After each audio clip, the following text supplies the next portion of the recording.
and we're going to talk about The Home, starring Pete Davidson. And I'm actually very excited to talk about this one. This one was directed by James DeMonaco. Sorry, card. There it is. And we both gave this a 2.5 out of 5. Same. Again, this is a fun, average horror movie. Yes. I am not blowing this out of the water. I don't think this is like, I don't get the festival circuit right now. Since 2020, like the festival circuit just seems like they're blowing up movies left and right that I'm like, really? And they're like the next hot thing. I don't know. It just didn't work. It doesn't always work for me. But The Home, for me, I got that feel like, oh, it's this great movie. Pete Davidson's back. It's gonna be this amazing horror movie. And I was like, this was an enjoyable movie.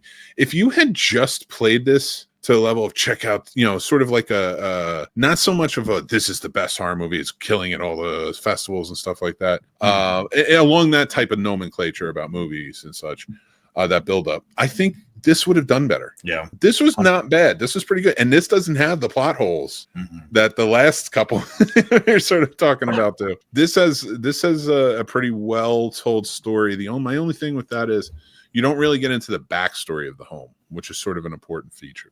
This movie, of course, tells the story of Pete Holmes' character. He's a foster care kid whose brother passed away, and he's been haunted by that for a long time. He's an artist, but he keeps getting arrested on drugs and doing small petty crimes and such. He gets the chance. His foster father and foster mother were very loving parents, took care of him, raised him, loved him.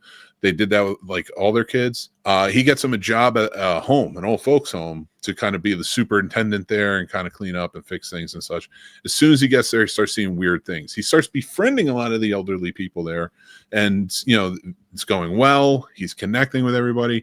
He seems to be doing pretty good, but he starts noticing weird things and hearing weird sounds, and things are kind of getting crazier. And then he starts getting told things by the other elderly, not patients, but the residents that live there, that it's not what it seems. The more and more he goes, he starts seeing things that he cannot believe, and he starts connecting it to the past. Now, this one has a bit of a twist, as comparatively, I'll put up the spoilers, but I don't want to go too hard into the paint with the spoilers on what happens or what's going on, because I think this is one that people really enjoy, and that twist will pay off for them. Copy that. So, now with not with spoilers, but with The Home, tell me, what did you think, Paul, of this one? I immensely enjoyed it. I'm kind of proud of Pete Davidson, to be honest, because we always think of him as a comedian, or he kind of plays himself in most movies. This is probably the first one where I've seen him kind of take more of a serious role and take it seriously. He still was Pete Davidson at moments, but I kind of forgot about all of his past movies and stand-up and everything else in watching this. So I commend him on performing in a decent horror. I really enjoyed this one. I thought this one was going to be not even middle of the road movie, to be honest with you, going into it. And I was very pleasantly surprised by everything. I think the three of us, so, Sam, Matt, and I, that lost points for us, like you said, without spoilers. So I won't give too much or any details like that. There's an element where you see something happening to a character, and I don't know why they show that scene to us as the audience, because it wasn't real anyway. So I feel like, to me, that was kind of a cop-out, because Pete Davidson's character wasn't seeing it. So it's like, well, then why did we have to see it? Because that threw everything off. And I get that's what you're trying to do. But to me, I think that's unfair to do to your audience, because you lost probably two points, honestly, for me, just because of that. Because you kind of had me before, but then when that happened, I was like, no, now you're trying to say I'm stupid and I need to be led this way. And I don't like being led that way. It was a good enough movie. But past that one thing, I thought it was great. The blood scenes were good. The story was solid. Practical effects were good. The fence scene and all that stuff, because they linger on some of those practical effects for a while. And me, I get into horror, so I like to get scared.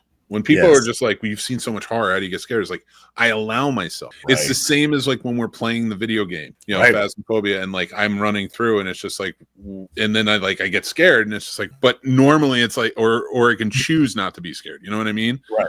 Yep. I'm choosing to be scared in this scenario because I want to enjoy the horror movie. These movies, this one, and I want to talk about Together again, because we watched these back to back, and they sort of both had this situation with me. It feel like they put things in this for jump scare effect, or like you said, to kind of throw you off the scent or something. Right.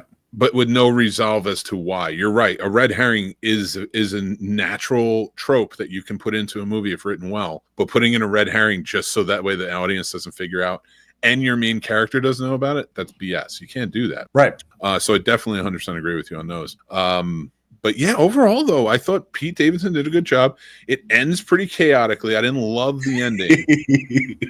But I didn't hate it. Right. You know what I mean? Like, it just kind of how he handles the whole situation. I'm like, I get that.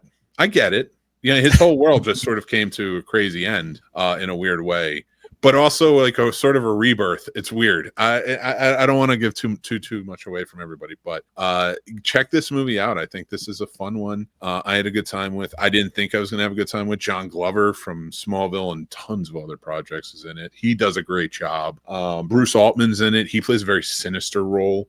There's just some great character actors in this that are especially for the elderly. And that felt good. I watched that other one that took place in Old Folks Home with John Lithgow and Jeffrey Rush. Good movie. I thought this was better, though. This is a little more chaotic, and it kind of worked a little bit better personally. So that is our review of The Home. And now Paul's perfect review is coming on right now.